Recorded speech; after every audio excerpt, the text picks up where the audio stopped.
Baik, saya Awiluh. Assalamualaikum warahmatullahi wabarakatuh. Selamat pagi. Semoga video pembelajaran kali ini menjumpai sahabat dalam keadaan sehat, selalu dalam lindungan Allah Subhanahu wa taala. Amin ya rabbal alamin. Jumpa lagi dengan saya Muhammad Syafi'i di channel Sahabat Belajar Digital.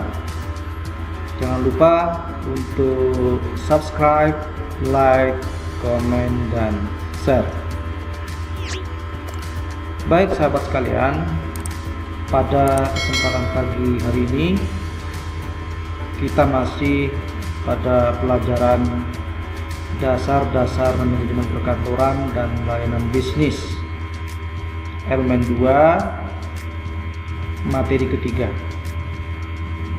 Di mana elemen 2 di sini adalah perkembangan penerapan teknologi dan isu-isu global dalam manajemen perkantoran dan layanan bisnis. Adapun capaian pembelajarannya pada akhir fase E, peserta didik mampu menjelaskan perkembangan manajemen perkantoran modern, tools pendukung kerja di era digital, work from home atau work from anywhere, otomatisasi kantor, perkembangan revolusi industri 4.0. Baik sahabat sekalian, di sini kita masuk kepada materi yang ketiga di elemen 2, yaitu jenis teknologi perkantoran, dengan pokok bahasan yang akan kita bahas di pagi hari ini, yaitu yang pertama adalah pengertian teknologi perkantoran, tujuan teknologi perkantoran, dampak dari perkembangan teknologi perkantoran, dampak positif teknologi perkantoran, kemudian dampak negatif teknologi perkantoran, dan macam-macam teknologi perkantoran tercanggih. Itu yang akan kita bahas di pagi hari ini.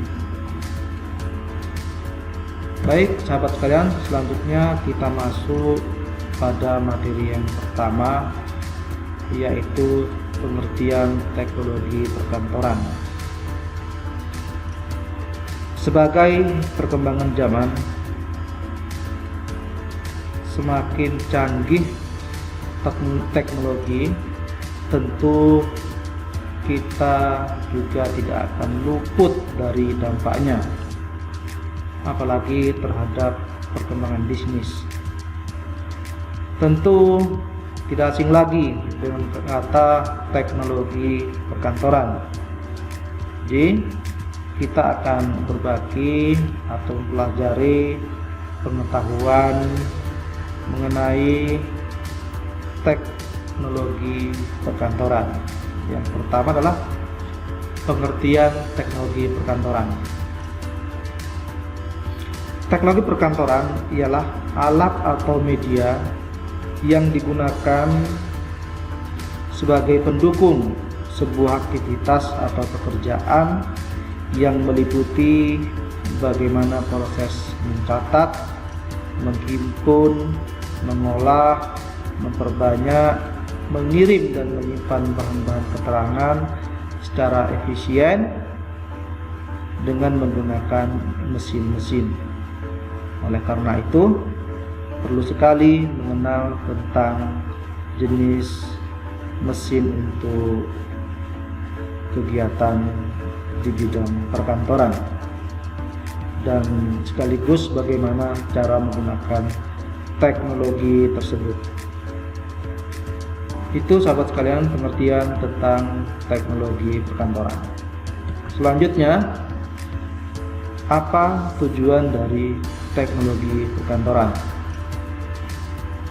Nah, di sini dilansir dari laman situs online metro.id, tujuan diadakannya teknologi perkantoran yaitu sebagai pemanfaatan yang bersifat efisien mungkin efisien dalam bentuk uang atau tenaga kerja, material, waktu, dan mesin-mesin bahkan atau alat bekerja. Kemudian pemeliharaan kecepatan dan ketepatan prosedur kerja, serta meningkatkan produksi merupakan dari tujuan teknologi perkantoran. Kemudian sahabat sekalian, itu tadi tujuan teknologi perkantoran. Selanjutnya, dampak dari perkembangan teknologi perkantoran. Nah, di sini ada dampak dari terjadinya perkembangan teknologi perkantoran. Pertama adalah perkembangan kantor semakin lama semakin maju dan mengarah ke efisiensi kerja. Perkembangan ini ditunjukkan dengan ditemukannya mesin-mesin kantor yang mempunyai sifat elektronis. Sifat ini membantu secara instan supaya tidak banyak menggunakan tenaga manusia. Kemudian selanjutnya adalah multifungsi. Ada yang bisa digunakan berbagai macam kegunaan, misalnya mesin scanner biasanya bisa juga digunakan sebagai printer dan digunakan sebagai mesin pengganda. Jadi multifungsi sahabat sekalian. Kemudian selanjutnya, pengoperasiannya mudah dan simpel karena menggunakan energi listrik, maka mesin akan secara efektif mudah digunakan. Selanjutnya, tenaga listrik yang digunakan kecil. Jika mesin jarang digunakan, maka akan menghemat penggunaan energi. Kemudian harga relatif murah. Selanjutnya, kemampuan dan kecanggihan mesin semakin tinggi sesuai dengan perkembangan negara tersebut. Mesin juga harus mempunyai kecanggihan untuk bisa digunakan dalam menyelesaikan pekerjaan kantor. Cara kerjanya otomatis. Ada mesin yang secara otomatis dapat digunakan tanpa menggunakan tenaga manusia.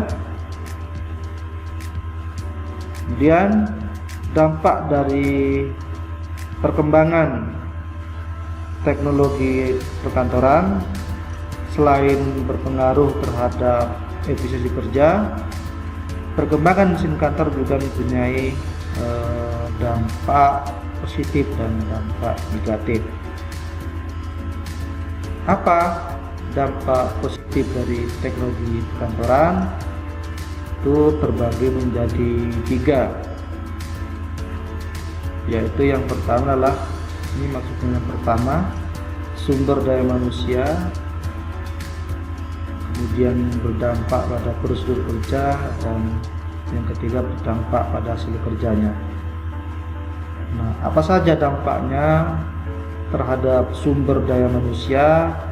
Yang pertama yaitu peningkatan mutu kerja, kemudian meningkatkan kedisiplinan kerja dan penghasilan pegawai. Yang ketiga, meringankan tenaga dan pikiran pegawai. Itu dampak positif teknologi perkantoran pada sumber daya manusia.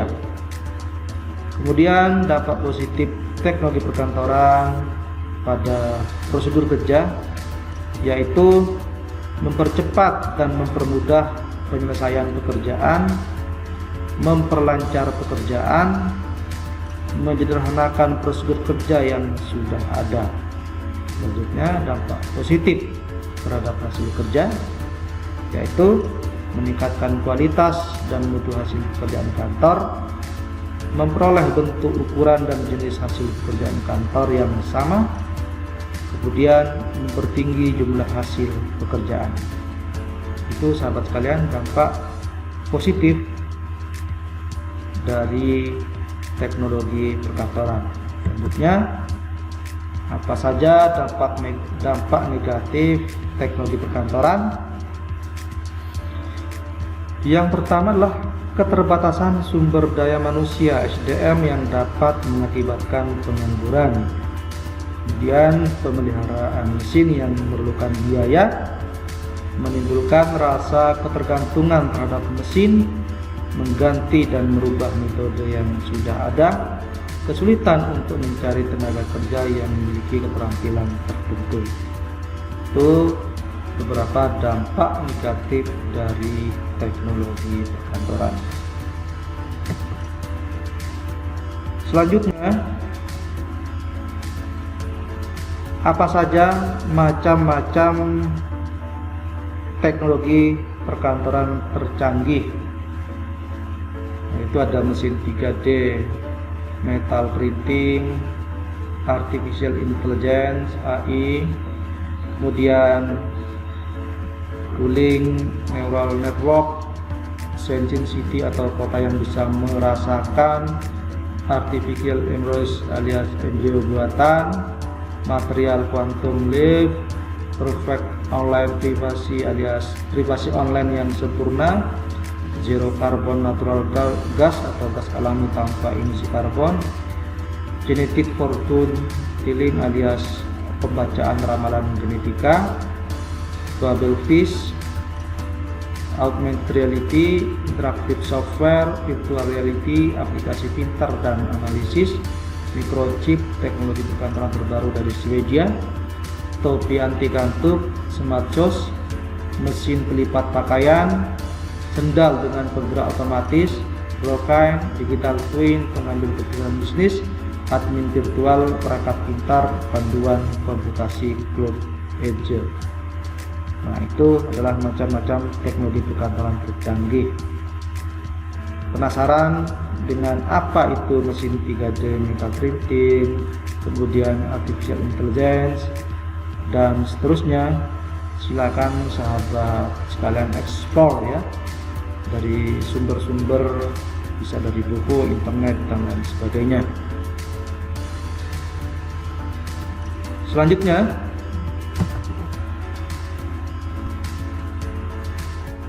kita akan menginjak pada materi yang ketiga di pertemuan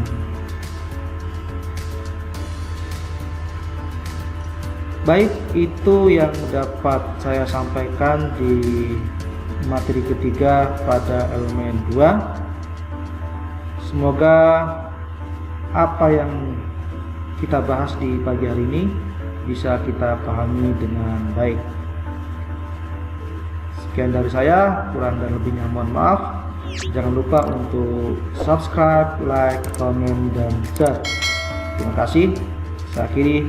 Assalamualaikum warahmatullahi wabarakatuh. Terima kasih.